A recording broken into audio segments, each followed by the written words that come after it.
Hi everyone, it's Amelia and today we're going to be doing another video. Today we are talking Stationery Fest and my market tips. So we'll go into my experience, how many products I sold, and then some tips I have if you're doing your own market store. I'll quickly touch on my experience at Stationery Fest in 2024 since it was quite different to this year in 2025. So last year we were in Manchester Central, and how Manchester Central was laid out is there was a big shopping room, and then off the side of it there was a smaller shopping room, and then you go down the big hallway and there's the VIP room, and I was placed in the smaller littler room. And even though there was VIPs walking past, I feel like they didn't really realise that that was a shopping room, and the people that did come to the room, it was once they'd done the big room, so I feel like then their budget was already spent and they didn't really like buy as much. So my success in 2024 wasn't that good, but I feel like there was a few factors contributing to that. Not just the fact that we was in the small room, but I feel like that was a big part. So now we're going to talk about the venue this year and what happened with the day of setup and the day of the event. So we set off about 10 in the morning. As soon as we got on the motorway, it was an hour standstill with traffic. It was meant to take us 4 hours to get there, but in total it took us 7 hours. It wasn't too much of a problem because setup for where I was meant to be located was at 6:30, so we got there in plenty of time and we started setting up at 6:30. I was meant to be on the street, but I got moved to the auditorium. So there was the avenue and the street, which were two like long hallways, and then there was a couple of other rooms off the side of it, including the auditorium. So I got there on the day of setup at 6:30, and I was looking on the street for my stall and we couldn't find it. We was confused about the numbers and we just couldn't see the stall with like the paper where it says whose stall it is. So we went to find the staff. They were lovely and they said that I was moved to the auditorium due to spacing. So the street was quite small and there wouldn't have been enough space, so I got moved to the auditorium. I was quite happy with that because the day before I felt like because it was the biggest room, maybe possibly people would go to it. Since last year I was in the smallest room and no one could, like, not everyone knew we were there. Looking back, maybe the shoot would have been better because it was like a hallway in between the rooms, so we would have been seen a lot. But on the other hand, people in the street and the avenue have said it was really hot. I think the auditorium was the only room that was air-conned, so I'm grateful we was in that room because I don't think I would have coped in the hot room. So compared to last year, this year I felt it was busier only because the year before the other room had been so quiet, but I have heard that some of the stall holders in the auditorium felt like it was a bit more quieter, and maybe that's because they are used to like the busyness of the big room at Manchester Central. I was happy with the amount of people that were coming to my store, especially compared to last year. I've got my phone here. I'm going to go through how many products I sold. I'm not going to go through like the finance of it, but I was very happy with what I sold. So I sold 10 die cut packs, and these were a mix of these sparkly stickers I've got, some non-foiled die cuts and some foiled die cuts. I'm not too sure what ones were the most popular because I didn't stock count before the event. I know I should have, but I was really like low on time. But I've gone through my sum up, so I know how many I've sold. I sold 6 individual die cuts, so the die cut packs were definitely more popular. I feel like you get a better deal because they were like £1.50 each, or about 6 die cuts in each pack for £5, so it was like better to buy the whole pack and get more of a range. And then I was selling giant paper clips, and I sold 6 of these. The Henderson boxes, like the foiled ones, I sold 15. And I was doing some deals on some products. I think the Henderson boxes were one of them, although I do think only 1 or 2 people used that deal. I put here that I sold 3 washies, but I think it was actually more like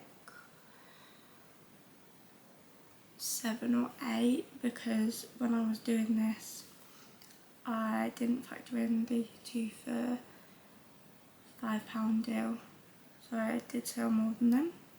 I sold 5 pens. I'm happy with that. I have quite a few left, but I've got another market next week, so I can put them out at that market. I sold 6 reusable books, and the favourite was the bow collection, and there was another one that sold out, I think, and I think the flower one. But my mistake was not taking enough stock, so I took 2 of each album. Because of my experience the previous year, I didn't want to bring too much stock and still have it like a bunch left over, so I only bought 2 of each reusable book, and I feel like if I brought more of the bow design, I would have sold more, but I didn't. So I only sold 1 album, so people definitely liked the reusable sticker books more. And then the money box, I sold 1, and the giveaway winner actually picked 1 as well for the raffle. And I felt like with these, it had like my stationery fund on, my planner fund, my book fund, and I felt like people were saying that they needed it before the event and not now they were spending their money. So I'll take that on board for next year, and maybe that might not be a product, or I'll promote it more before the event so that maybe people can start saving. And then I sold 14 foil bundles, so that was a popular item. I sold 2 Oops bags, which I was happy with because in previous markets I haven't sold any, and I have lots of Oops bags. And then I sold 1 sticky kit and 1 journal kit. That was half of my stock, so I only took 2. So maybe next year I will bring 2 of each of them as well, but do more variety. This was a new product and I didn't want to bring too many, and also I haven't put them on my shop yet, so I wasn't sure how they were going to do after the event, so I didn't want to make like loads of different designs for them not to sell, so I was just like testing if people liked them. And then I sold 1 A6 notebook, and I didn't sell any A5, and them notebooks did take a while. They're sublimated and we had a couple of problems, so that was a little bit disappointing, but now I know next year that people probably don't want notebooks. So altogether I had 37 people shop with me and I sold 72 products, so I think that was really good. It was a lot better than last year. I think last year I served about 15, so it was like a really big jump, so I'm really proud of that. So now we're going to go into the market tips part of the video. So the first one is to use clear containers. So I didn't actually have these clear containers when I went, so I've learnt from my mistakes.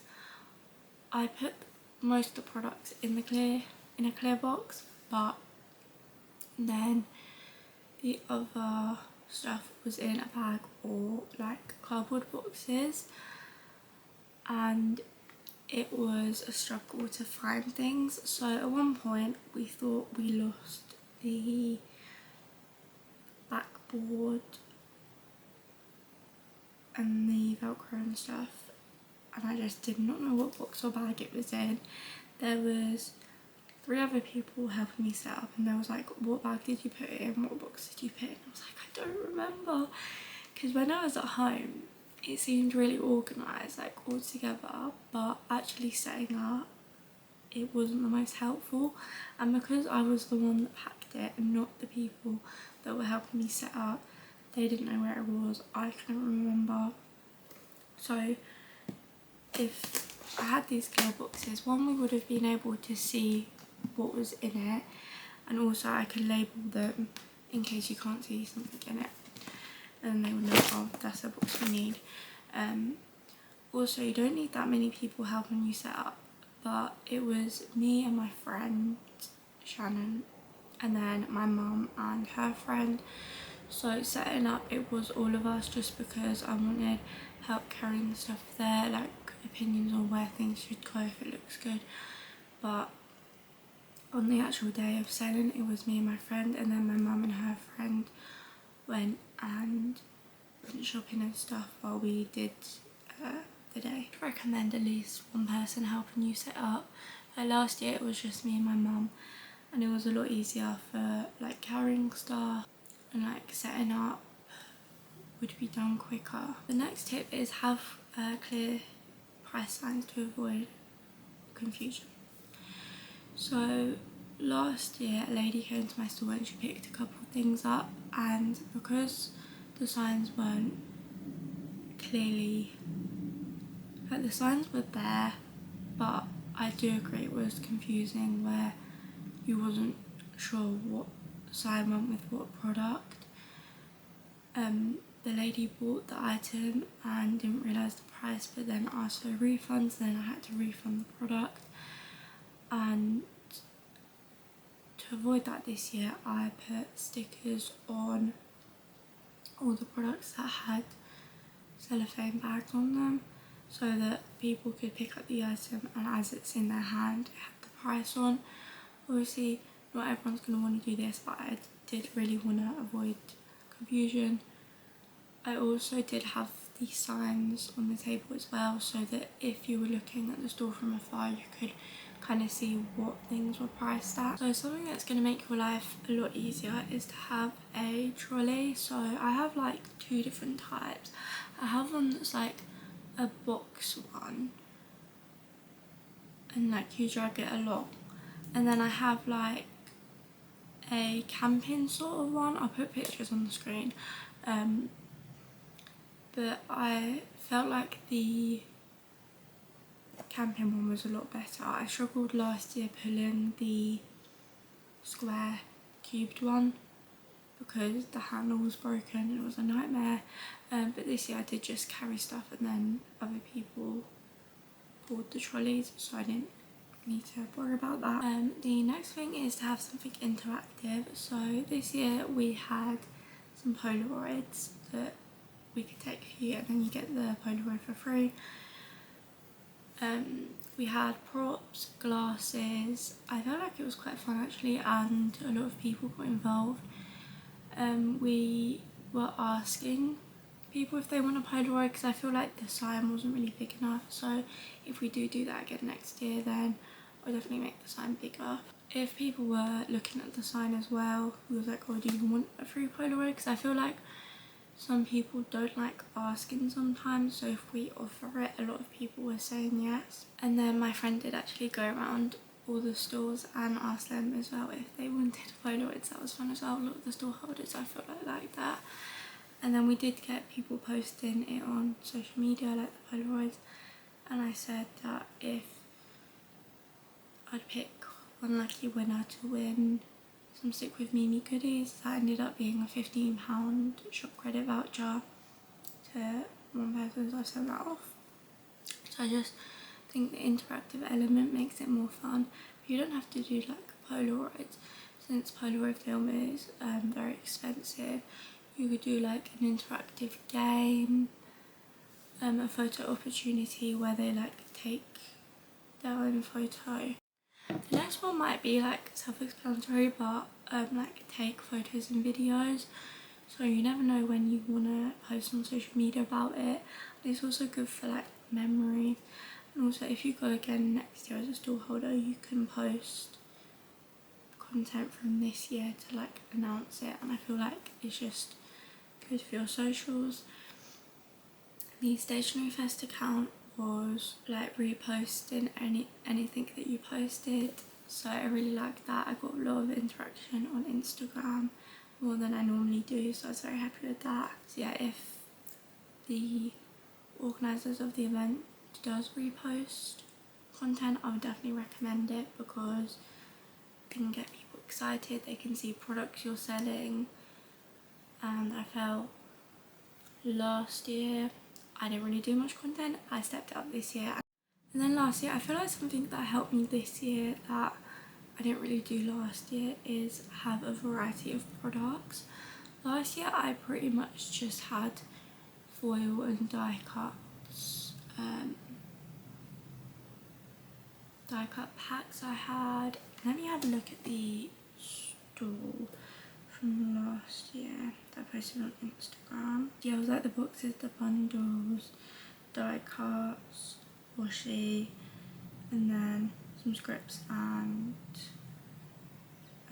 large date scripts. So pretty much all foil.